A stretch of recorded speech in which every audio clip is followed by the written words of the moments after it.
In the name of Allah, Assalamu alaikum, my dear students of class 11th. Welcome to all of you in this online session of sociology class. Dear students, in the previous session, we read about social control, nature of social control, and to continue that very topic, today we have to discuss the means of social control, how, or we can say the agencies of social control, कि हम social control किन चीज़ों से society पे कर सकते हैं। तो जो हमारा आज का टॉपिक है that is agencies of social control. ठीक है, तो जहाँ तक सोसाइटी की बात है तो हर सोसाइटी में अपनी अपनी स्ट्रेटजीज होती है, अपनी अपनी वेज होती है कि कैसे किस चीज़ को सोसाइटी में कंट्रोल किया जाए। तो यूजुअली अगर हम देखें तो जो एजेंसीज ऑफ सोशल कंट्रोल है उनमें से जो यूनिवर्सली है सबसे पहले दैट इज लॉ। क्या है? लॉ। इसी तरह है एजुकेशन। क्या है? एजुकेशन। इसी तरह है ट्रेडिशंस है।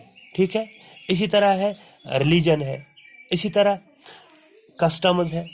So these are the agencies of social control, और we can say the means by which we control the behavior of individuals in a society to run the society peacefully, कि society में कैसे piece रहे, कैसे harmony रहे। तो इसके लिए कुछ चीज़ें होती है जिनसे हम सोसाइटी में सोशल कंट्रोल ला सकते हैं। तो सबसे जो पहले हमने बात की that is control by law. Control by law, जहाँ पे भी जब हम सोसाइटी की बात करते हैं, एक पॉलिटिकली वेल ऑर्गेनाइज्ड सोसाइटी होती है, वहाँ पे लॉ ज़रूरी है। तो लॉ एक ऐसी चीज़ है जो इम्प्लीमेंट होता है हर किसी इंडिविजुअल पे, या जो भी इस सोसाइटी में मेंबर होता है उस पे वो इम्प्लीमेंट होता है। तो उसमें ये चीज़ें पहले ही इन्होंने तय की होती है कि कौन कौन सी चीज़ सोसाइटी में परमिट है और कौन सी परमिट नहीं है। जो चीज़ सोसाइटी में लीगल है या परमिट है, जो मतलब लेजिस्लेचर ने जिसको परमिट किया है, जिसको अलाउ किया, तो वो चीज़ें कर सकता है। जो नहीं अलाउड है वो बंदा नहीं कर सकता। अगर कोई बंदा करेगा तो उसको लॉ के मतलब उसको क्या मिल सकती है? पनिशमेंट। हम यहाँ ये कह सकते हैं law is an authoritative canon of value laid down by the force of politically organized society। क्या है? Law is an authoritative canon, एक मीन्स एक हथियार सोसाइटी में ये होता है। कौन? लॉ। तो क्या होता है? Value lay down by the force of politically organised society. खुद ही इन लोगों ने लॉ बनाया होता है अपने लिए, अपने आप पे इम्प्लीमेंट करने के लिए। तो क्या है पहली agency? That is control by law. जो सेकंड है that is control bye education. Control by education. As you know, education is socialization of individual. Education means the socialization of individual. ये एक इंसान को पहले क्या होती है? सोशलाइज करती है कि सोसाइटी में कौन सी चीज़ अच्छी है जो मुझे करनी चाहिए, या कौन सी चीज़ बुरी है जो मुझे नहीं करनी चाहिए। ये इसको कौन इसके लिए मतलब आमंत्रित करता है? That is education.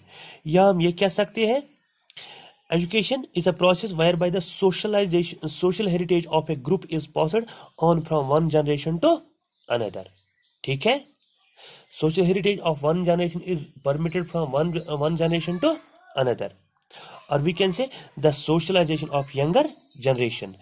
education जो सोसाइटी के यंग इनको सिखाती है कि आपके जो पूर्वज है या आपके जो पिछले जो थे आपके एल्डर्स थे वो सोसाइटी में कैसे रहते थे और वो कौन सी चीज़ें करते थे या कौन सी चीज़ों से वो परहेज किया करते थे, वो चीज़ें उनको कौन सिखाती है? एजुकेशन। तो इससे क्या होता है? नेचुरली एक सोसाइटी में एक कंट्रोल आता है, सोशल कंट्रोल आता है। ठीक है, तो क्या है दूसरी चीज़?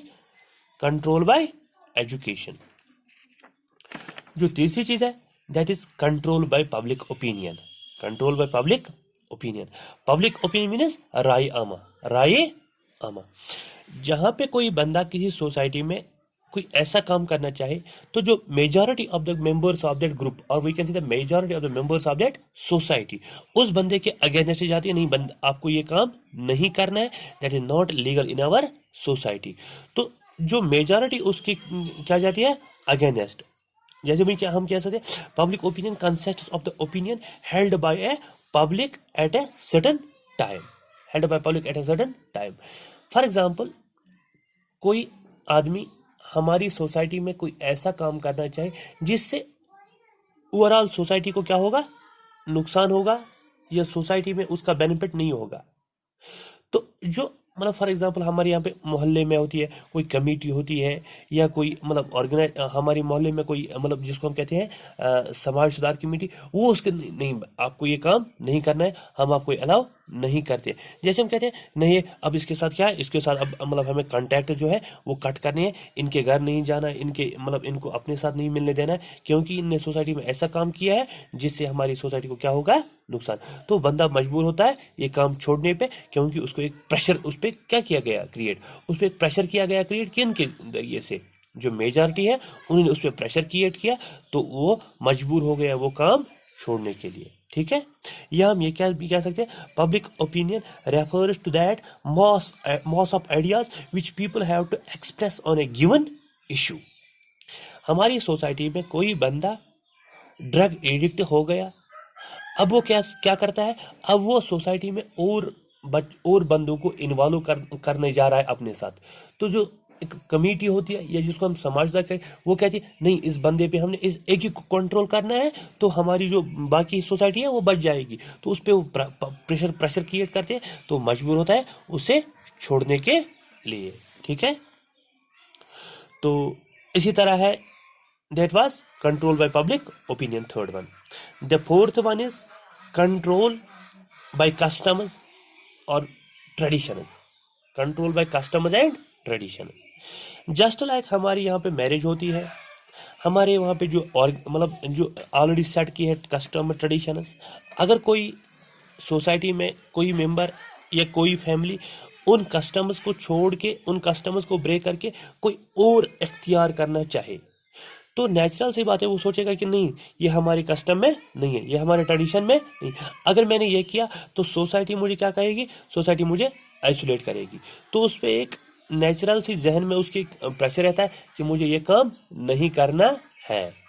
तो कस्टमर्स जो होते हैं या हमारे जो हम फैशन जो कहते हैं, ट्रेडिशन जो होते हैं, हमारे जो हमारे पिछले जो पूर्वज थे या हमारे जो एल्डर्स थे, उनके क्या ट्रेडिशन थे, उनके क्या कस्टमर्स थे, हमें उन्हीं को फॉलो करना है, हमें अपना कोई नया उसमें ऐड नहीं करना है। वो that is control bye customers. इसी तरह जो एक और चीज है important, that is control bye sanctions. Control by sanctions, sanctions means किसी पे पाबंदी लगाना। हमारे मोहल्ले में कोई ऐसा घर रहता है जो सोसाइटी में कोई ऐसा काम करना चाहता है या ऐसा काम करने जा रहा है जिससे पूरी सोसाइटी को खतरा है, तो ये सोसाइटी एक ऐसे मतलब मोड़ पे आती है कि नहीं हम इस बंदे को हम कंट्रोल जरूरी करना है। तो उसके लिए क्या कहते हैं, उस पर सेक्शंस लगाते हैं, उस पर पाबंदियां लगाते हैं। सबसे अहम बात, उसके साथ पहले जो है सोशल बाइकाट करो, ना इसके घर जाओ, ना इसको अपने घर में आने दो। ठीक है, इसमें सोसाइटी के साथ जो भी कॉन्टैक्ट है वो कट करो। ठीक है, इसको अपने मोहल्ले में ना आने देना, ना इनके मोहल्ले में जाना। वो इनको एक क्या करो, इनको आइसोलेट करो, आप इनको बिल्कुल इन पे पाबंदियां लगाओ, इनके साथ कोई सोशल कांटेक्ट मत रखे। तो बंदा मजबूर होता है या वो अगर मजबूर होता है वो काम छोड़ने पे। तो इस ये कहते हैं कंट्रोल बाय सैंक्शंस। तो एक और चीज है that is control by religion. Control by religion, religion भी एक इंपॉर्टेंट रोल प्ले करता है सोसाइटी में, सोशल कंट्रोल में। क्यों? जो हमारे रिलीजन में अलाउड नहीं है, अगर हम वो करने जा रहे हैं, अगर हम वो काम करने जा रहे हैं, तो जो हमारी सोसाइटी है या हमारी फैमिली है वो हमें क्या करेगी, हमें पुनिश करेगी। नहीं, ये हमारे रिलीजन में अलाउ नहीं है। तो that was control by religion. So these were the some means और we can say agencies of social control. Thank you.